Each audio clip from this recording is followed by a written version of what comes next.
बिस्मिल्लाहिर्रहमानिर्रहीम। अस्सलाम वालेकुम स्टूडेंट्स। उम्मीद है तमाम स्टूडेंट्स खैर के साथ होंगे और आज हम करने जा रहे हैं अपने 10th क्लास पाकिस्तान स्टडीज़। हम लोगों ने स्टार्ट किया हुआ chapter 5 history of Pakistan part 2 के रिमेनिंग टॉपिक्स जो हमारे पास एक्सरसाइज में कवर अप नहीं हुए।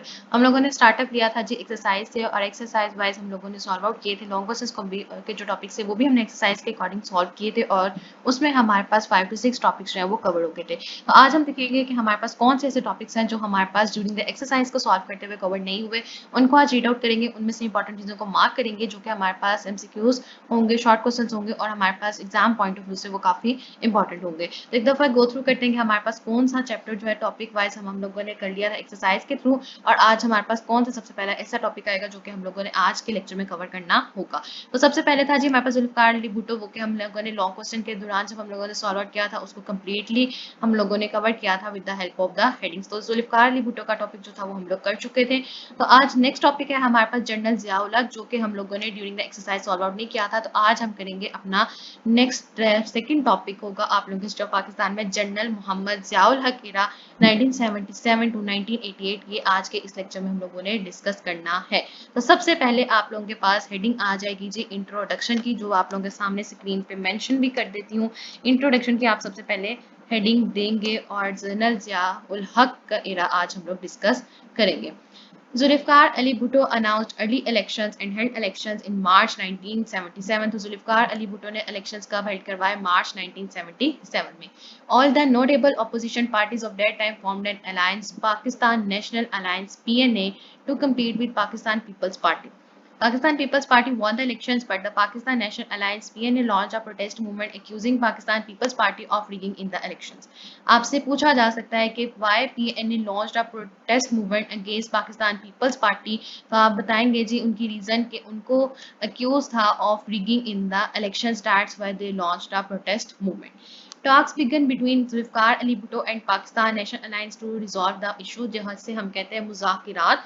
तो ये वो बात की जा रही कि मुज़ाकिरात करने के लिए उन्होंने आपस में रजू किया। These talks were still going on when General Ziaul Haq imposed martial law. All political parties were banned. Zulfikar Ali Bhutto was arrested. In this way, political scenario changed. Later, Zulfikar Ali Bhutto was sentenced to death in Nawab Muhammad Ahmad Khan murder case. और ये भी आपके पास important है कि how Zulfikar Ali Bhutto was sentenced to death। तो किस वजह से उसको जो है वो फांसी की सजा सुनाई गई थी? In the case of Nawab Mohammad Ahmad Khan murder case. Next आपने हेडिंग देनी है address to nation by General Ziaul Haq. यहाँ पे आपकी हेडिंग आएगी address to nation by General Ziaul Haq, जो कि आप लोगों के सामने स्क्रीन पे मेंशन भी कर देती हूँ। Address to nation by General Ziaul Haq, by General Ziaul हक, ये आपने इधर हेडिंग देनी है और ये पैराग्राफ हम लोगों ने रीड आउट करना है। और ये अगर आपके पास लॉन्ग आएगा तो आप सबसे पहले हेडिंग देंगे इंट्रोडक्शन की, नेक्स्ट आप देंगे address to nation by General Ziaul Haq. In his address to the nation, General Ziaul Haq came to the power through martial law and promised to hold the election in the country within 90 days। आपसे पूछा जा सकता है कि ज़ियाउल हक promised to hold the election within the country in 90 days। तो option हमारे पास राइट ऑप्शन होगा 90 days। But the elections were postponed due to the various reasons, लेकिन इलेक्शंस नहीं हो सके थे। Finally 1985 elections were held on a non party basis. Mohammad Khan Junejo from Sindh province was nominated as the prime minister. तो 1985 में after election कौन nominate हुआ हमारे पास as a prime minister? Mohammad Khan Junejo, जिनको हम आगे पढ़ेंगे भी। Although Muhammad Khan Junejo was a member of the non-partisan assembly, he revived the party political system in the country by forming a political party called the Muslim League with the help of his supporters within the 2 months। Mohammad Khan Junejo ने कौन सी party बनाई? मुस्लिम league की। with the help of his supporters within the 2 months के अंदर अंदर ये political party बन गई थी। नेक्स्ट है हमारे पास in 1985 the 8th amendment was made to the existing constitution of the Pakistan 1973। The amendment give the president of Pakistan additional powers and constitutional powers. यहाँ पे आप हेडिंग देंगे जी 8th amendment in the constitution.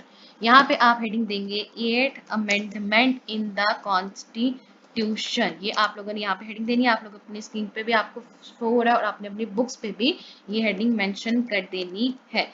8th amendment in constitution 1973। तो यहाँ से important चीजें देखते हैं कि 1985 8th amendment was made to the existing constitution of Pakistan 1973। अब इस अमेंडमेंट में उन्होंने क्या कहा कि the amendment give the president of Pakistan additional powers and constitutional powers। These powers were included in Article 58 of the Constitution of Pakistan. तो ये amendments powers थी ये हमारे पास किस आर्टिकल में थी, आर्टिकल 58 में. And the president of Pakistan had the power to dissolve the National Assembly of Pakistan, which he had no power to dissolve the Senate. यानी कि पावर क्या दी गई कि नेशनल असेंबली ऑफ पाकिस्तान को वो डिसॉल्व कर सकता है, लेकिन सेनेट की जो है वो उसको डिसॉल्व नहीं कर सकता. According to the Article 58(2)(b) of the Constitution of Pakistan, the President of Pakistan could also remove the Prime Minister and his cabinet. और उन्होंने क्या तरमीम की कि प्रेसिडेंट के पास इख्तियार है कि प्राइम मिनिस्टर को और उसके कैबिनेट को वो रिमूव कर सकता है. Since Muhammad Khan Junejo was a man of democratic temperament, he could not get along well with the General Ziaul Haq. Disagreements arose between the two, which led the General Muhammad Ziaul Haq to use his powers under Article 58(2)(b) of the Constitution of Pakistan to overthrow the government of Muhammad Khan Junejo and dissolve the National and Provisional Assemblies on January 29, 1988. यहाँ पे आपने heading देनी है disagreements between Muhammad Khan Junejo and General Ziaul Haq. यहाँ पे आप heading देंगे disagreements between Mohammad Khan Junejo. यहाँ पे शॉर्ट फॉर्म में मैं लिख रही हूँ, आप लोगों ने कंप्लीट लिखना है. मोहम्मद खान जुनेजो एंड जियाउल हक. ये आपके पास यहाँ पे हेडिंग आ जाएगी जो कि आप लोगों ने मेंशन करनी है इस पैराग्राफ में. Disagreements between Mohammad Khan Junejo and General Ziaul Haq. यहाँ पे आपने ये हेडिंग मेंशन करनी है. सबसे पहले हेडिंग हम लोगों ने दी थी इंट्रोडक्शन की. नेक्स्ट हमारे पास I address to nation by general Ziaul हक.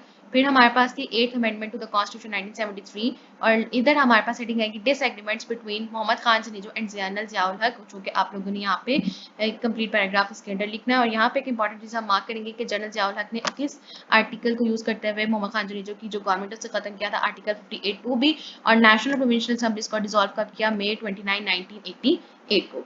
नेक्स्ट आपके पास अब हेडिंग आ जाएगी जी रिफॉर्म्स की. यहाँ पे आपने हेडिंग देनी reforms of General Mohammad Ziaul Haq. यहाँ पे आपकी मेन हेडिंग आएगी और आगे फर्दर उनकी रिफॉर्म्स है उनको डिस्कस करते हैं. और सबसे पहली रिफॉर्म आती है हमारे पास industrial reforms. General Muhammad Ziaul Haq abandoned the policies of Zulfikar Ali Bhutto and returned many industries to their owners. Cotton factories, rice and flour mills, etc. were prominent among them. Investors were provided protection. Large-scale industries were mostly set up in the private sector. The country's export increased. तो country की export General Ziaul Haq के दौर में क्या हो गई थी, increase हो गई थी. नेक्स्ट है जी हमारे पास एग्रीकल्चर रिफॉर्म और आपने यही हेडिंग देनी है. Agriculture sector was developed. Ushr was paid on agriculture production at the rate of 10% in the rain areas and 5% in canal areas. तो उशर का रेट आपसे पूछा जा सकता है एमसीक्यूज में 10% इन द रेन एरियाज और 5% होगी हमारे पास in the canal areas. Next हमारे पास हेडिंग आ जाती है educational reforms. Islamiyat and Pakistan studies were made compulsory subjects up to the graduation level. और अभी तक ये चीज़ कंपल्सरी है. इस्लामियत और पाकिस्तान स्टडीज के दो सब्जेक्ट अभी तक ग्रेजुएशन लेवल तक जो है वो टिल सेमेस्टर 2 सेमेस्टर 3 तक जो है वो हमारे पास पढ़ाए जा रहे हैं. और ये उस वक्त से जो चीज़ कंपल्शन हुई थी वो अभी तक ये चीज़ कंपल्सरी है till graduation level. Government took steps to establish the separate women university. Islamic Ideology Council was reconstituted. Newspaper, radio, and television were used to promote Islamic values. Steps were taken to publish error-free Holy Quran. Education development and education programs were launched to increase the literacy rate in the country. What steps were taken to increase the literacy rate in the country? तो आप बताएंगे educational development and adult education programs were launched to increase the literacy rate in the country. Next है जी हमारे पास health reforms. A program was launched to provide the health facilities in the country. Basic health centers were established in the rural areas. The provision of medical facilities to lady health workers were also started. Next है जी हमारे पास economic reforms. The zakat has been implemented at the government level since 1980. On the 1st of Ramadan, zakat began to be deducted from the accounts of the Muslim account holders of the banks at the rate of 2.5% per annum. 2.5% zakat हम लोग देते हैं per annum. और कब deduct की जाती है, at the 1st of Ramzan. और इसीलिए बैंक हॉलीडे भी कहा जाता है क्योंकि उस दिन सारा ज़कात की जितनी भी कटौती होती है वो हमारे पास यकम रमज़ान को की जाती है eight the rate of 2.5%. Interest free banking system was launched. Accounts were open in all the banks on the basis of profit and the loss share. Next आपके पास हेडिंग आएगी social reforms. During this era 1977 to 88, General Ziaul Haq took several steps to establish an Islamic society in the Pakistan. Objective resolution was a part of the preamble of the 1956 and 1963 constitution were formally incorporated into the 1973 constitution. आपसे पूछा जा सकता है कि क्या चीज़ जो है वो 1973 के कॉन्स्टिट्यूशन में इनकॉर्पोरेट की गई थी. तो ऑब्जेक्टिव रेजोल्यूशंस को जो था वो जियाउल हक ने इनकॉर्पोरेट किया था. Sharia courts were established in the country. A program to replace un-Islamic laws with Islamic laws were initiated. Islamic punishment, hudud was enforced in crimes like theft and drinking. So कौन सी punishments हदूद ओकियाज जिसे कहा जाता है वो enforce करवाई गई थी जनरल ज़ियाउल हक के दौर में। और इस बार issued for controlling drugs many educate measures were taken to regulate and promote नमाज and salat. In short, all efforts were made to establish an Islamic environment in the country. तो इस्लाम के ऊपर बहुत ज़्यादा काम किया गया। जनरल ज़ियाउल हक ने बहुत काम किया था और इस चीज़ों की वजह से ज़ियाउल हक के दौर को जो है वो बहुत अच्छा दौर करार दिया गया था। और आज भी मेजॉरिटी जितने अगर हम पुराने लोगों से ताल्लुक देखें और उनसे बातचीत अगर की जाए पॉलिटिकल पार्टीज के बारे में, तो वो यही कहते हैं कि ज़ियाउल हक का दौर बहुत अच्छा था। और हम लोग खुद भी उनकी रिफॉर्म्स पढ़ रहे हैं, जिससे हमें आइडिया हो रहा है कि as compare to other political parties और अदर पॉलिटिकल पर्सन की हमने जिनकी रिफॉर्म्स पढ़ी, तो जनरल ज़ियाउल हक की रिफॉर्म्स एज कंपैरिजन जो है वो काफ़ी ज़्यादा लेवल पे, हाई लेवल पे उनकी बेटी जाती है। तो ज़ियाउल हक का दौर अकॉर्डिंग टू द कंपैरिजन, तो ज़ियाउल हक का जो दौर था वो हमारे पास एक अच्छा दौर था। नेक्स्ट आ जाते हैं जी हमारे पास कॉन्स्टिट्यूशनल रिफॉर्म्स। और कॉन्स्टिट्यूशनल रिफॉर्म्स जो है वो हमारे पास इंपॉर्टेंट होते हैं। ये आपसे as an separate short question भी पूछा जा सकता है कि कौन कौन सी कॉन्स्टिट्यूशनल रिफॉर्म्स हुई थी। तो हम लोग फुल नहीं लिखेंगे, तो अभी हम रीड आउट करते हैं और बताएगा, आपको बताते जाऊंगे कि अगर आपके पास शॉर्ट में आएगा तो आप लोगों ने इनको किस तरह से समराइज करना है। Following amendments were made to the constitution of Pakistan during the tenure of General Ziaul Haq. सबसे पहली अमेंडमेंट हुई 8th अमेंडमेंट 1985, जो कि एमसीक्यू में पूछा जा सकता है कि 8th अमेंडमेंट कब हुई 1985 में और किसके दौर में हुई, किसके इरा में हुई, हमारे पास जनरल ज़ियाउल हक की। Under the 8th Amendment, the next president will be elected by an electoral body consisting of both houses of parliament and 4 provincial assemblies. आपने बिल्कुल छोटा सा लिखना होगा कि इस अमेंडमेंट के तहत ये डिसाइड किया गया कि जो अगला प्रेसिडेंट होगा वो इलेक्टोरल बॉडी डिसाइड करेगी दोनों हाउसेस की of the parliament and the 4 provincial assemblies, ये डिसाइड करेगी हमारे पास next president. After the amendment the president gain extraordinary powers and the status of the prime minister becomes country. Term of the upper house senate was extended to the 6 years। और आपसे पूछा जा सकता है 8th amendment में upper house यानी कि senate, upper house कहते हैं जी सेनेट को, और वो एक्सटेंड की गई उनका टर्म, उनका टेन्योर 6 years था।